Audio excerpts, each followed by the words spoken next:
Você sabia que 49% dos nova-iorquinos acreditam que o governo dos Estados Unidos foi cúmplice nos ataques terroristas de 11 de setembro? E você sabia que 37% dos americanos acreditam que o governo americano está tentando impedir a cura do câncer de forma natural? E você acredita que 56% dos brasileiros acreditam que os hospitais são pagos para inflar dados dos pacientes mortos por Covid-19? Mas por que a nossa mente tende a acreditar em teorias da conspiração? Quais os tipos de pessoas tendem a acreditar mais? Será que você é uma delas? Porque tais teorias são muito convincentes. E você sabia que uma teoria da conspiração pode ser verdadeira? E o pior, qual é a minha opinião pessoal sobre isso? Opinião essa que a maioria das pessoas discordam. Vamos então ver agora os 10 fatos psicológicos sobre as teorias da conspiração.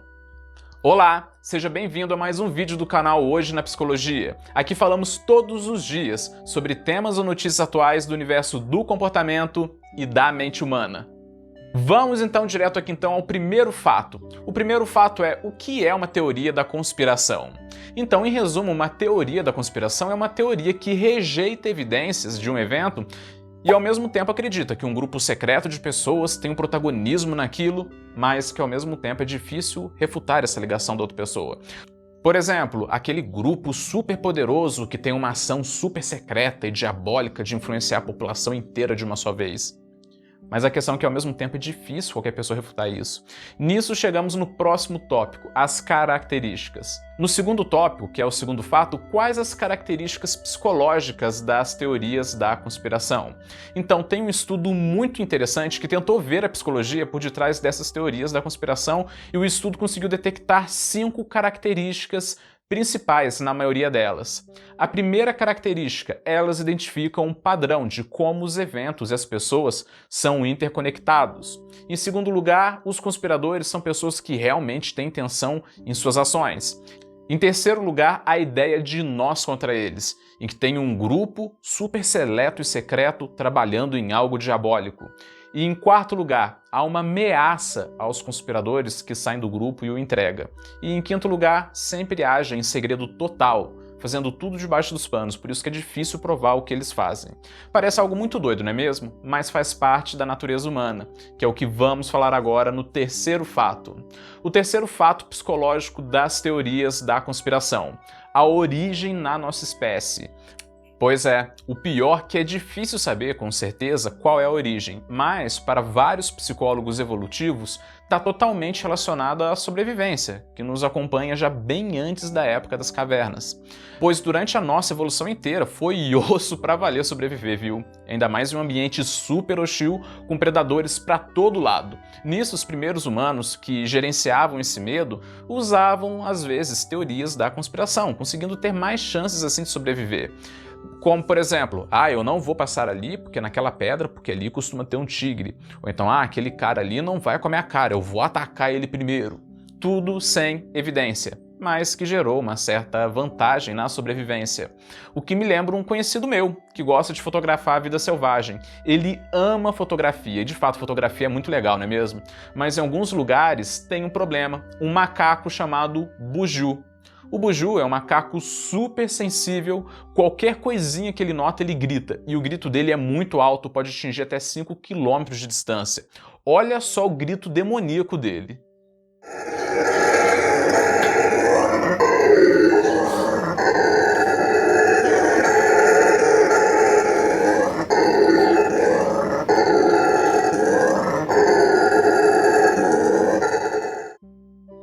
Nisso que ele grita, o grito do buju sinaliza a presença de um predador ou rival no ambiente. E quem trabalha com fotografia na natureza, além de tomar um susto, ainda também atrapalha o fotógrafo, a depender do que ele quer fotografar. Mas é aí que tá.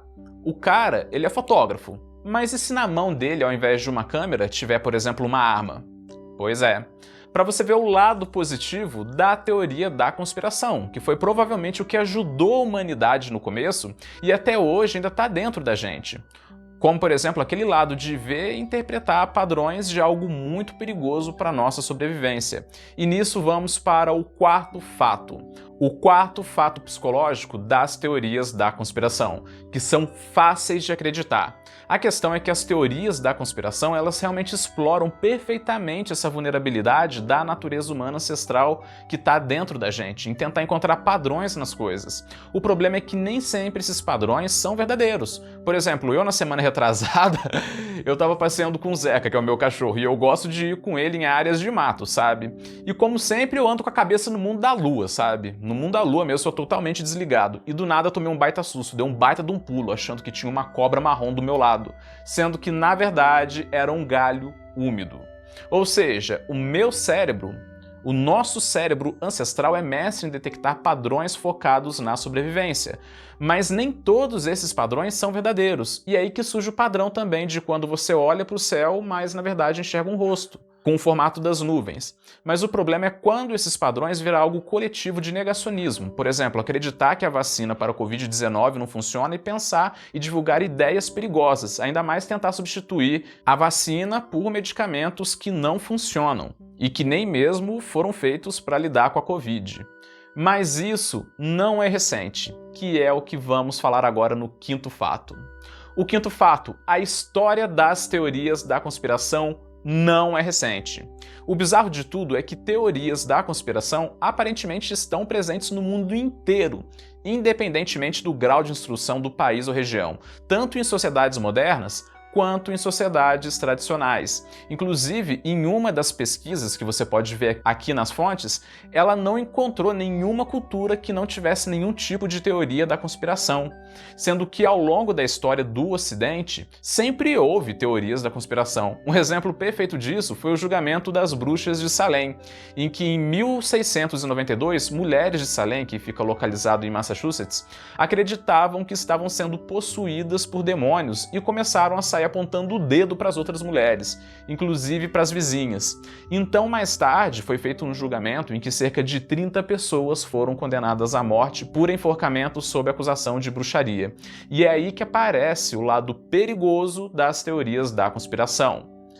Vamos então ao sexto fato psicológico das teorias da conspiração. Quem será que tem mais tendência a acreditar nelas? Pois é, acredita-se que o principal grupo de pessoas que acreditam em teorias da conspiração tem algumas características psicológicas que se destacam, como por exemplo, aquela pessoa que se sente isolada, sem pertencer a um grupo, então encontra um grupo bem unido em torno de um objetivo que a conforta e que dá a sensação de pertencimento e ao mesmo tempo dá também explicação para alguns problemas que a pessoa passa.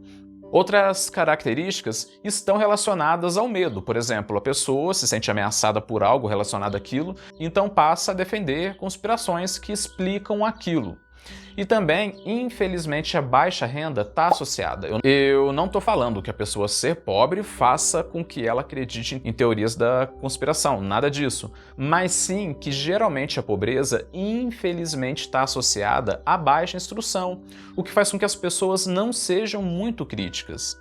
E do ponto de vista da mente, tem estudos que associam a baixa inteligência, pouco pensamento analítico e, acredite ou não, até mesmo a transtornos de ansiedade.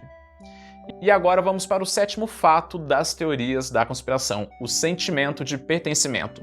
Uma teoria da conspiração pode perfeitamente atender também a uma questão tribal do ser humano, que é uma vontade enorme de pertencer a um grupo, a vontade de vínculo, e essas teorias cumprem muito bem essa vontade tribal que todos nós temos. Ou seja, imagina uma pessoa solitária, encontra pessoas que pensam da mesma forma que ela, vai ser algo perfeito para ela, não é mesmo? Nisso surgem grupos que estão fortemente unidos pelo vínculo em prol de uma causa. Para você ver que, inclusive na internet, facilmente essas pessoas criam grupos e tais grupos acabam até mesmo virando lugar de amizade e até mesmo de namoro entre eles. Tudo pela vontade de pertencer a um grupo. E no final, em tal grupo, ter também a questão da validação da autoimagem, em que nós somos os corretos que estamos na frente de todo o resto que é ignorante. O que do ponto de vista evolutivo da nossa espécie faz sentido, afinal o ser humano sempre foi um animal que colaborou pela sobrevivência e até hoje é um animal social. E muitas vezes notamos a ideia de nós contra eles, que são a maioria, o que mantém o grupo muito unido em um espírito de equipe, assim como era antigamente, em que era nós contra a natureza selvagem pela nossa sobrevivência. E agora vem o oitavo fato das teorias da conspiração. Como essas teorias se espalham. Então, como falei, teorias da conspiração sempre existiram. Isso é fato, afinal, o ser humano sempre acreditou em coisas absurdas e difíceis de provar. Mas a questão é que com a internet e as redes sociais, isso ficou muito, mas muito fácil de ser transmitido por meio de notícias falsas. Isso acontece porque as redes sociais são focadas puramente na retenção e no engajamento. E a melhor forma de fazer isso é entregando um conteúdo personalizado de acordo com o gosto da pessoa. Inclusive, você sabia que essa barrinha lateral dos vídeos sugeridos, que aparece para você em todos os vídeos que você vê no YouTube, no mundo inteiro ninguém tem uma barrinha igual à sua, pois ela foi feita totalmente e exclusivamente para você. Pois é aí que está o problema. Olha a minha aí, por exemplo. Nisso, já é da natureza humana a pessoa ser vulnerável a sensacionalismo e o algoritmo piora muito isso, prendendo a pessoa em uma bolha, mandando ela para vídeos que confirmam o gosto e a opinião dela. Então, se ela acredita em terra plana e assiste um vídeo no YouTube, vai mandar mais e mais vídeos sobre terra plana para ela. E assim, tais teorias da conspiração, pseudociência e fake news avançam de uma forma avassaladora. Mas tem um porém, e que dói eu ter que falar a verdade, que é o nono fato. O nono fato das teorias da conspiração. Nem toda teoria da conspiração é falsa, acredite ou não. Historicamente falando, já teve teorias da conspiração que, na verdade, se provaram ser verdadeiras. O exemplo perfeito disso é o experimento de sífilis de Tuskegee, perdoem minha pronúncia. Em 1932, foi iniciado um estudo pela Universidade de Tuskegee sobre sífilis em homens negros. O objetivo era observar o comportamento da sífilis sem tratamento no longo prazo. Porém, a universidade os enganou, típico daquela época em que negros eram usados como cobaias e não eram vistos como seres humanos, em que os pesquisadores falaram que estavam tratando a doença deles, sendo que na verdade não estavam, até porque o objetivo do estudo era ver a sífilis sem tratamento e os impactos que ela causaria. Então, enganados, os negros não fizeram tratamento com a medicação da época, por acharem que estavam sendo tratados pelos médicos, e então a sífilis agiu livremente no corpo deles, fazendo eles sofrerem consequências irreversíveis pelo não tratamento, com alguns negros morrendo de sífilis não tratada, outros tendo as esposas infectadas e com algumas crianças nascendo com sífilis congênita. Realmente algo bem diabólico, não é mesmo? E na época, antes disso vir à tona, isso foi uma teoria da conspiração, e de fato cabe perfeitamente em uma. Afinal, um grupo de pessoas financiadas pelo governo com objetivos malignos, agindo de forma oculta contra outras pessoas que estão sendo enganadas por cientistas, achando que estavam sendo tratadas, mas na verdade estavam sendo vítimas de um experimento diabólico. É um roteiro perfeito de uma teoria da conspiração. Até que em 1972, enquanto o estudo ainda estava sendo feito, afinal era um estudo de longo prazo, a verdade veio à tona e provou que não era uma teoria da conspiração. O estudo foi interrompido e o mundo ficou chocado com o experimento macabro, ao ponto de até surgir novas leis de bioética que até hoje ainda são muito importantes. E que todo cientista que faz experimento tem que seguir essas leis que surgiram em decorrência desse caso. E é aí que agora vem o 10º tópico, que na verdade não é um fato, e sim a minha opinião pessoal sobre teorias da conspiração. Nisso, nós entramos na discussão ética. Devemos proibir as pessoas de defenderem e divulgarem teorias da conspiração? Devemos criar leis de fake news? Qual é a sua opinião sobre isso? O que convenhamos que até podemos entender a justificativa, até porque agora, com a pandemia, apareceram várias pessoas que não tomaram a vacina por conta de teorias da conspiração, inclusive pessoas próximas a mim não tomaram a vacina e morreram com Covid, tudo por teorias da conspiração, negacionismo e fake news, sendo que com a vacina as chances delas sobreviverem aumentariam muito. Então, por isso, devemos então proibir tais teorias? Devemos censurar fake news? Esse vai ser o debate ao longo dos anos e pode até um dia vir a cair em uma redação do Enem, se é que já não foi. E agora eu te pergunto, qual é a sua opinião sobre isso? Escreva aqui nos comentários. Sinceramente, vou dar minha opinião pessoal. Entre um ambiente de censura e um ambiente lotado de teorias da conspiração, pasme. Eu prefiro um ambiente lotado de teorias da conspiração. pois eu não abro mão da minha liberdade em troca de segurança. Na minha opinião, desinformação se combate com informação, não com censura governamental. Por isso, inclusive, que eu sou a favor da liberdade de expressão. Não porque eu acho legal, que eu acho bonito, nada disso. Eu acho horrível, mas eu creio que todo mundo tem o direito de ser idiota. Direito esse que eu digo que eu até digo que é o direito mais antigo da humanidade. E sem falar que a gente sabe o resultado ao longo da história de quando governos queriam decidir o que era ou não verdade. E sem falar que teorias da conspiração, diante de uma maioria lixo, pode haver algumas que são verdadeiras. No Afeganistão, sempre rolou boatos na população de os Estados Unidos saírem de lá e o Talibã reassumir o controle. Há um ano atrás, isso caberia perfeitamente uma teoria da conspiração.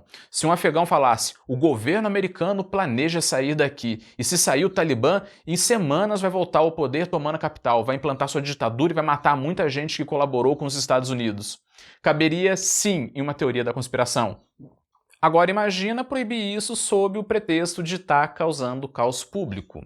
Outro exemplo perfeito é o experimento que falamos agora, o experimento super desumano e nojento de sífilis de Tuskegee. Na época, antes desse caso vir à tona, foi uma teoria conspiratória e que de fato cabia perfeitamente em uma. Afinal, um grupo de pessoas financiadas pelo governo com objetivos malignos, agindo de forma oculta contra outras que foram enganadas, por cientistas achando que estavam sendo tratadas, mas na verdade estavam sendo vítimas, estavam sendo cobaias de um experimento diabólico.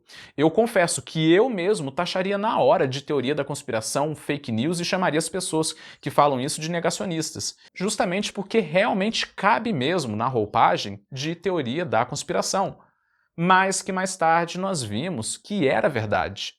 Então pessoalmente, na minha opinião pessoal, eu acredito que desinformação se combata com informação, mesmo sendo algo que dê raiva, mesmo sendo algo que conduza as pessoas ao erro e mesmo que tenha pessoas acreditando. Mas é aquilo, todo mundo tem o direito de ser idiota.